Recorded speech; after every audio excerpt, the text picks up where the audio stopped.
మోషే personal గా nothing zero, కానీ దేవుడిచ్చిన ఆ పవర్ఫుల్ ఆ వాక్ తోటి మోషే టోటల్ గా చేంజ్ అయిపోయాడు. వన్స్ నువ్వు దేవుని దగ్గరికి వస్తున్నావంటే నీ యొక్క విజన్ మారిపోతుంది, నీ యొక్క వ్యూ మారిపోతుంది, నీ డ్రీమ్స్ మాత్రం ఇది ఇక్కడ తప్ప మరి ఎక్కడా నీకు జరగదు.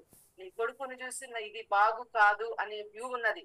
ఇది మారవాలంటే కేవలం ఇది దేవుని దగ్గరకు నువ్వు వస్తే తప్ప ఈ వ్యూ అనేది మారదు.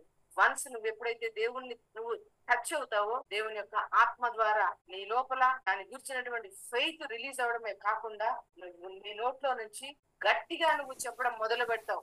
ఎస్, నేను ఖచ్చితంగా నేను ఆశీర్వదించబడు, కంపల్సరీ నేను బ్లెస్ అవుతా, ఈ ల్యాండ్ లో నేను బ్లెస్ అయ్యే వెళ్తా, నేను ఓటమిని ఒప్పుకోను, నా లైఫ్ లో ఏ ఫెయిల్యూర్ అయినా అది నా కాళ్ళ కిందకి రావాల్సింది తప్ప నేను దాన్ని ఎప్పుడు కూడా నేను ఒప్పుకోను, అది ఎప్పుడు కూడా నన్ను ఓవర్టేక్ చేయలేదు అని నువ్వు బలంగా చెప్పగలుగుతున్నావంటే ఖచ్చితంగా దేవుని యొక్క ఆత్మ నీ మీద అంతకంటే గ్రేట్ గా, అంతకంటే పవర్ఫుల్ గా నీ మీద పనిచేస్తుంది. యేసు నామంలో నీ యొక్క అభిషేకం, దేవుని యొక్క పవర్ఫుల్ ఆ గ్లోరీ తోటి నేను నిన్ను ఫిక్స్ చేస్తున్నా. దేవుని యొక్క ఆత్మ ద్వారా నిన్ను రైజ్ అయ్యేటట్లు డిక్లేర్ చేస్తున్నా.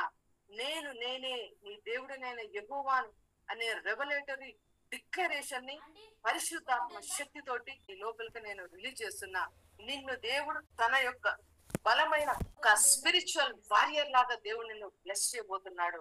నీ జీవితానికి దేవుడు ఒక ఉదాహరణ లాగా ఉండబోతున్నాడు.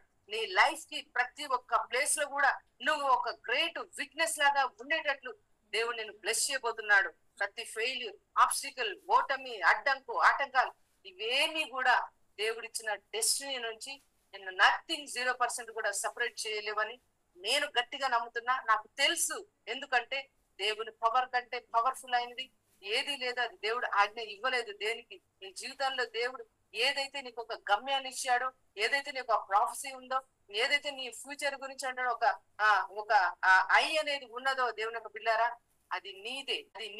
అది దేవుడు నీకు ఇచ్చేది తప్ప అది మరి ఎవ్వరు కూడా దోచుకోలేరు. భూమి మీద, భూమి కింద, భూమి పైన ఉన్న అన్నిటికంటే ప్రయారిటీ దేవుడు నీకు మాత్రమే దేవుడు ఇచ్చాడు. Okay, right? ఇది నువ్వు ఒప్పుకుంటావా?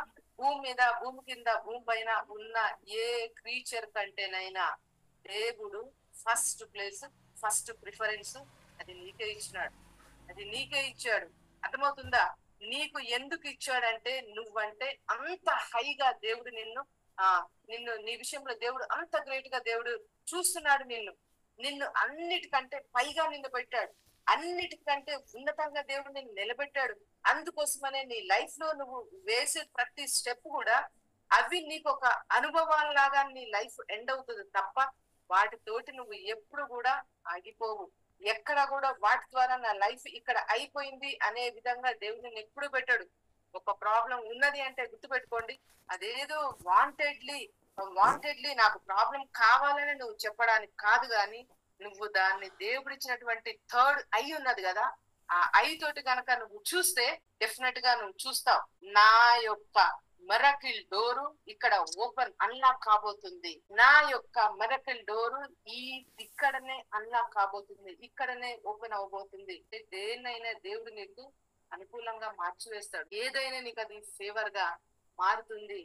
చూడండి, మోషే ఎప్పుడు ఎక్స్పెక్ట్ చేయలేదు. మోషే తనకున్న వీక్నెస్ ని చూసుకున్నాడు, తనకున్న లోపాన్ని చూసుకున్నాడు, తన పాస్ట్ ని చూసుకున్నాడు. ఇవన్నీ చూసుకుంటా ఉంటే దేవుడు మాత్రం వచ్చి సింపుల్ గా నువ్వు ఏం చూసుకుంటున్నావో అసలు అవన్నీ తీసి పక్కన పెట్టాయి. నువ్వేం చూస్తున్నావో అసలు నేను అవి అస్సలు చూడట్లేదు. నువ్వేం చూసి నువ్వు ఒక రీజన్స్ లాగా పెట్టుకున్నావో అసలు నేను వాటిని లక్ష్య పెట్టట్లేదు. ఎందుకోసం అంటే నేనే నిన్ను ట్రాన్స్ఫార్మ్ చేయడానికి, నిన్ను పంపించిన ప్లేస్ లో నువ్వు విక్టరీని చూడడానికి నేను నిన్ను నా పవర్ ఇచ్చి నేను నిన్ను పంపిస్తున్నా. దేవునికి బిడ్డలారా, మోషే గురించి దేవుడు ఏం చెప్తున్నాడంటే, నువ్వు నా ఇల్లు, నేను అప్పగించిన నా పని అంతటిలో నువ్వు నమ్మకంగా ఉన్నావు. నేను ఇచ్చిన పని అంతటిలో నువ్వు నమ్మకంగా ఉన్నావు. అర్థమవుతుందా? ఫస్ట్ ఎట్లా ఉన్నాడు మోషే, ఫైనల్ గా దేవుడు అదే నోటి నుంచి ఏం మాట్లాడుతున్నాడంటే, నువ్వు నా ఇల్లు అంతటిలో నమ్మకంగా ఉన్నావు. దేవునికి బిడ్డలారా, ప్రతి ఒక్కరికి దేవుడు ఎబిలిటీ ఇస్తాడు. దేవుడు అభిషేకం చేసింది పని లేకుండా కాదు, నిన్ను అభిషేకించిందే ఒక పని కోసం, ఒక జాబ్ కోసం నువ్వు ఎగ్జామ్ రాయాల్సిందే ఖచ్చితంగా. అది సక్సెస్ అయితేనే జాబ్ ఇంటర్వ్యూ ఆరు సంథింగ్ ఏదో ముందు అయితే నువ్వు దాన్ని పొందుకోవాలంటే నువ్వు దీన్ని చెయ్యాలి. ఇది చేస్తేనే నువ్వు దానికి ఎలిజిబుల్ అవుతావు, నువ్వు చేస్తేనే దాంట్లో ఎంటర్ అవుతావు. అర్థమవుతుందా? అట్లనే దేవుడు నీ కోసం ఇచ్చిన దాన్ని నువ్వు ఎప్పుడైతే దాన్ని రీచ్ అయ్యే విధంగా, నువ్వు ఎప్పుడైతే దాన్ని నీ యొక్క ఫోకస్ లాగా నువ్వు చేంజ్ చేసుకుంటావో, గుర్తుపెట్టుకోండి, ప్రతి ఒక్కరు కూడా గ్రేట్ టెస్టిఫైర్స్ లాగా మార్చబడతారు.